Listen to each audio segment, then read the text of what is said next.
السلام عليكم اخواني واخواتي، معكم فريكس بوي. في هذا الفيديو راح احصل على حزمة يوغو اتشيدوري.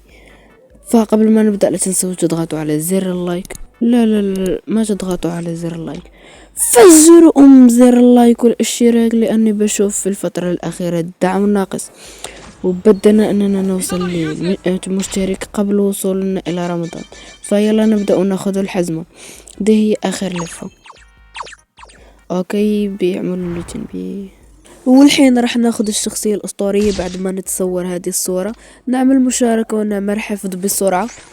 والحين راح ناخذ الشخصية الأسطورية الخنفشارية اللي اسمها اللي مع تحدي جوجوتسو كايسن. هي دي الشخصية. راح أعمل لها تقييم وأرجع لكم. 2 hours later. اوكي السلام عليكم، عدت لكم. هذا هي التقييم اللي سويتها. الراس اعجبني كتير، ما سويت اي شيء. والحين راح ندخل نلعب باتل رويال على طول.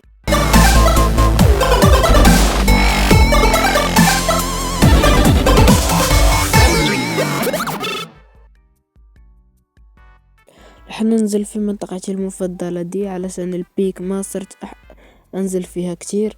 راح انزل الوت لان البيك مليئة كتير بالناس، فراح انزل هنا. اوكي نزلت. بالي هنا ديجل اوكي حاجة اسطورية. ديجل في الرانكد. انا اعرف انهم ضافوه، لكن دي من دي اول مرة القاه، وانا سلاحي المفضل هو ديجل. اوكي يا شباب راح الوت وارجع لكم.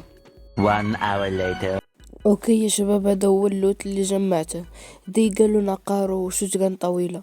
فراح اركب مع صديقي لان القلب على ما اظن بيتعمر فيه ناس، يعني القلب فيه ناس. راح اركب مع صديقي. هيا السيارة دي اسطورية. اوكي قرب يتعمر القلب وصديقي ما نزل. راح انزل انا ربما عنده لاج. عمروا القلب وانا لسه بنتظرهم. ليش ما خدمت القدرة دي؟ ما انا عملتها عليه بس هي ما اشتغلت. اوكي وده مجاني. راح اعمل دبي. الشخصية دي اسطورية اللي تزيد لك الدم لما تنتهي من فايت. هي بتعمر لك دم على اي حال حتى لو ما كنت خارج من فايت.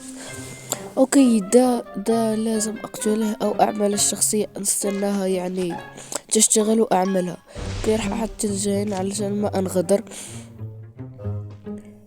راح اهجم عليه او اعمل القدرة. راح اعمل القدرة. اوكي الحين اخذته للعالم ده. انا متوتر كتير لاني ما بعرف العب بشجرة طويلة، وانا اشتريتها بعرف العب بها فقط في الرومات. لا ما تضرب البعد. ليش ما تضرب البعد؟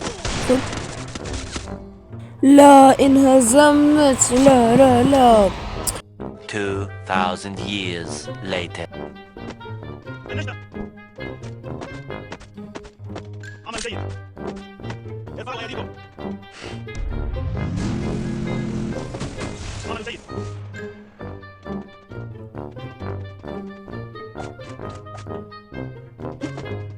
عمل جيد. اوكي راح الوت ده الصندوق ده فيه اشياء اسطورية جدا. راح الوته اخذ يعني اسلحة واروح افايتي مع اصحابي لانهم باين عليهم بيفايتيو مع شي سكواد. اوكي سكوادي امام فايتين مع شي سكواد. راح اهجم معاهم. راح اعمل الشخصية الجديدة اللي مع تحدي جوجوتسو كايسن، اللي تسحب الشخص علشان اسحب هذا الشخص واي فايتي معاه 1v1. اوكي سحبته. راح اقتله بVSS. راح اكسر له الثلج بالمطرقة. اوكي بش علي. خذ VSS. هزمته. اوكي على ما اظن لسه في واحد امامي او لا، ما اعرف.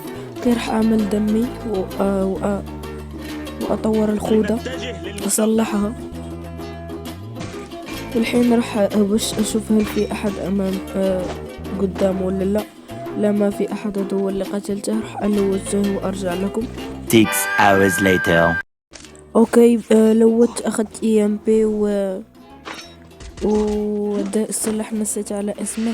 المهم ده سلاح بعد ما افتكرت اسمه، ومتطور كمان. طوره لي صاحبي. والحين امامنا سكواد، راح اعمل علامة علشان أحتاج نروح إلى للزون. المال من أجل العناصر. باقي 12 واحد. اوكي في واحد قدامنا، على ما اظن في واحد قدامنا، فراح نروح عنده. راح اختبئ وراء هذا الدروب وابقى اضربه بأسي 80. اوكي صاحبنا مات. اوكي أسي 80. اخذت تومسون بدل يو ام بي لان تومسون يعني عندي فيه ام كويس شوية. الحين راح اضربهم بأسي 80. خد. اوكي طاح الاول نوك، فنش الكل. اوكي الثاني مخبي ورا التلجة. راح اعمل له زي ما عملت للاول، تلجة علشان ما يقتلني. خد. اوكي قتلته. اوكي راح يروح صاحبي فنشه على ما اظن.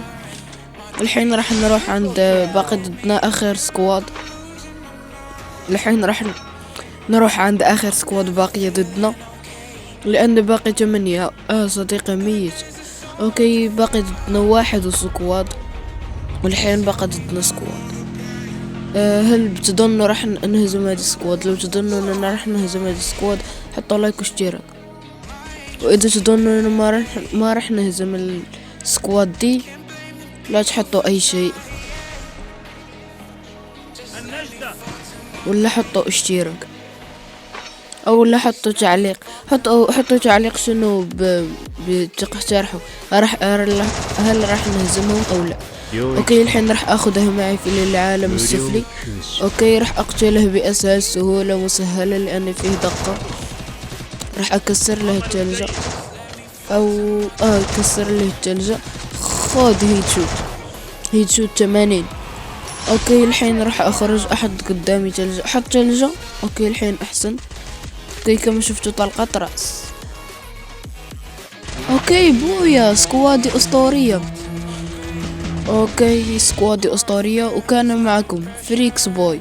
اتمنى يكون اعجبكم هذا الفيديو كتير، واني مشيت.